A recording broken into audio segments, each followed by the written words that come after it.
What's up, guys? It is John from Side Hustle Experiment. Today we're talking about restock limits. I think I made about last year a ton of videos on restock limits. I said I would never talk about them again, and I was moving on to online arbitrage. I did end up doing that, but I'm getting questions about restock limits, so I'm going to cover them.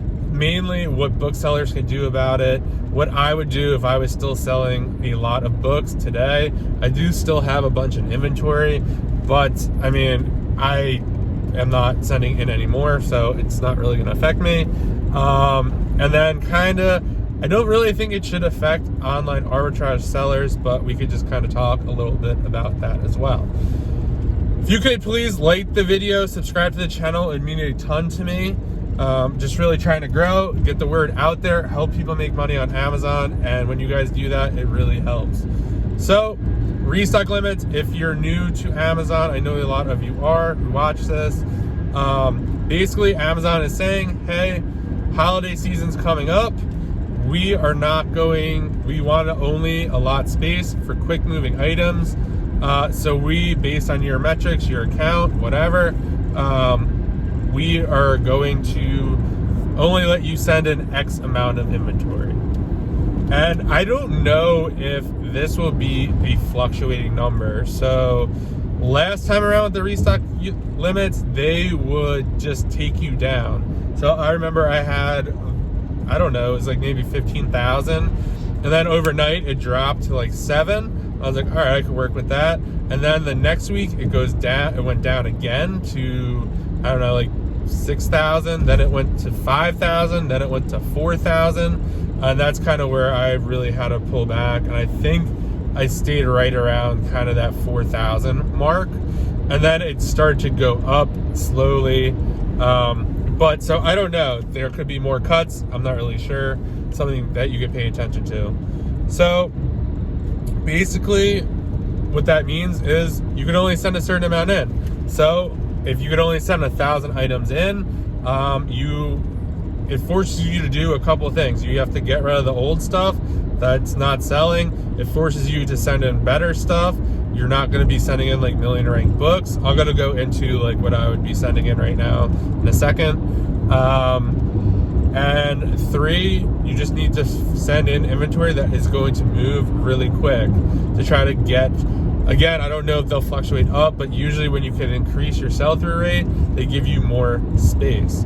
So if you're a bookseller today, I'd be going through all your inventory and sorting. I would say anything over 180 days that has been there, probably try to dump most of that. Either reprice it really aggressively. Some of the stuff is you're not going to make money on it. It either just fell out, it's no longer profitable, the price tanked. Could be so many different reasons. I would probably just dispose of it and pay the fee. It's now a weight-based fee. I don't know the rates off the top of my head, so you're gonna have to look that up. But yeah, and that will clear up some space so you can send in new inventory. When restock limits come into play, in my opinion, and what I would do was doing before, is you want to send in the quickest moving inventory possible and get rid of the inventory that's like somewhat iffy, might sell, probably won't sell, and just send in really, really, really good stuff to get your limit to hopefully bounce back up. Again, we don't know if they're going to bounce up or bounce back down, but that is kind of what you should be doing. I know when I did it the last time, I think I disposed of, it was probably close to about 1,500 books the first time around, so I could send in more books. So basically, if you hit the limit, you might be over the limit. Basically, Amazon is not going to let you create a shipment. So you cannot send anything to Amazon. So that is one thing I would do. I would go through all the inventory that's over 180 days old, reprice that really aggressively.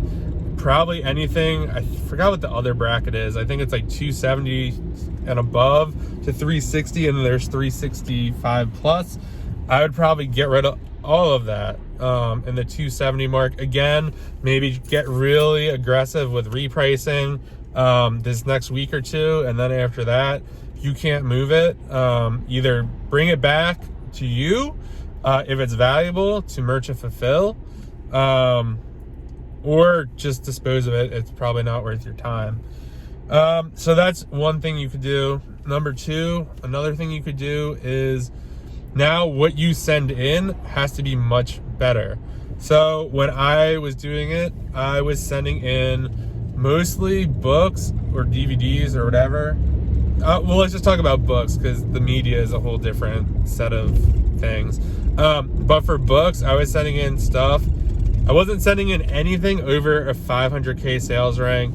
That would probably have a little rusty with e-scores. I haven't been doing books lately, but I'd probably say that maybe sells like, I don't know, the third, let's say 20 to 50 e-score range, which is how many times the book has sold in the last 6 months. So that was kind of what I was sending in. Those, are steady movers. So yeah, that's kind of what I was sending in, and everything else was either being merchant fulfilled or I was sending it to sell back your book or another buyer or all sorts of other stuff. Another thing you could be doing, I know we're kind of in textbook season, but after kind of, I don't know, the second week in September-ish, I probably would not send in any more textbooks. I would just hold those for the next season in the warehouse or wherever you're working. I know it's a pain in the ass, but I mean, you don't want to be sending in books that are just like textbooks that are out of season. You want to get the most money for them. Don't send them now. Wait till the season starts. So you don't want to be taking up space for books that are going to sell in 3 to 4 months. So that's kind of some things that I would be doing.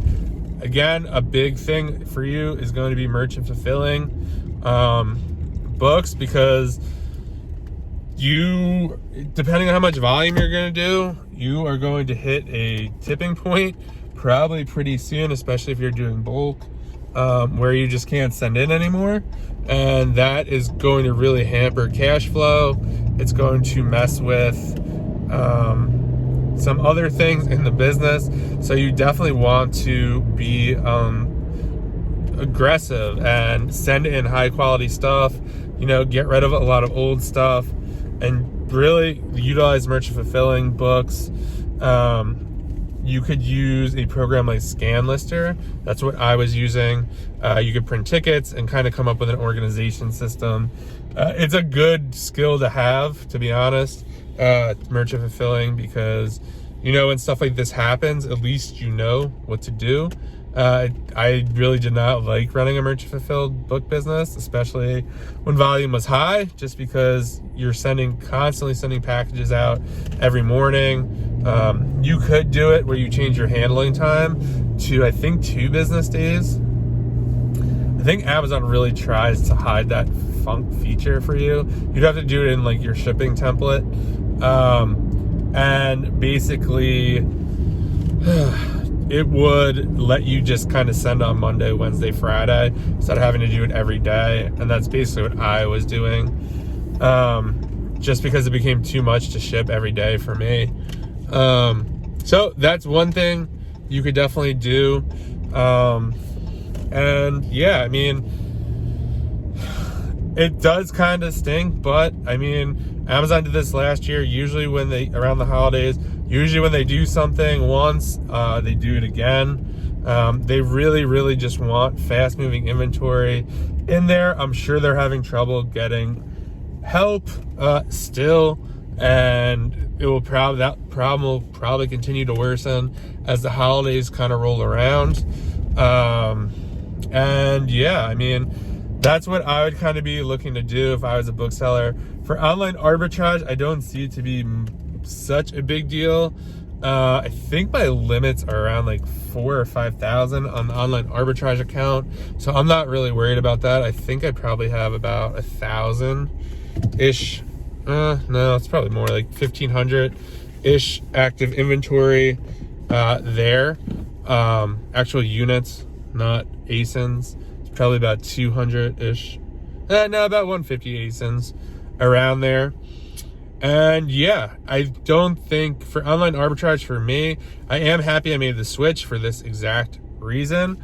If you're sending in stuff like under 50K, apparel, grocery, beauty, some of those bigger categories, that stuff flies. It basically sells when it hits the warehouse, not always if it's priced right. So that is definitely a big difference, and I'm not really worried about that at all.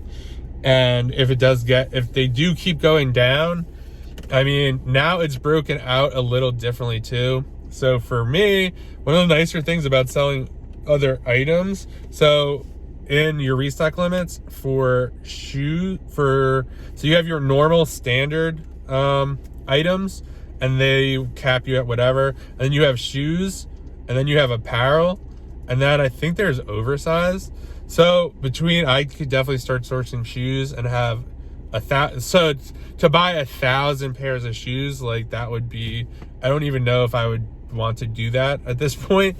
It would eat up a ton of cash flow, but same with apparel. So basically I'd automatically, I think the threshold is 1,000. That's how the lowest you could probably go. So if you could sell standard stuff, apparel and shoes, that's 3,000 available spots right there. So you could easily in those categories really do a lot of damage with the ability to send in 3,000 of units. But obviously that comes down to, you'd have to shell out a lot of money to do that. For booksellers, I mean, it could be a good time to look into online arbitrage for you, because this trend is going to continue to happen.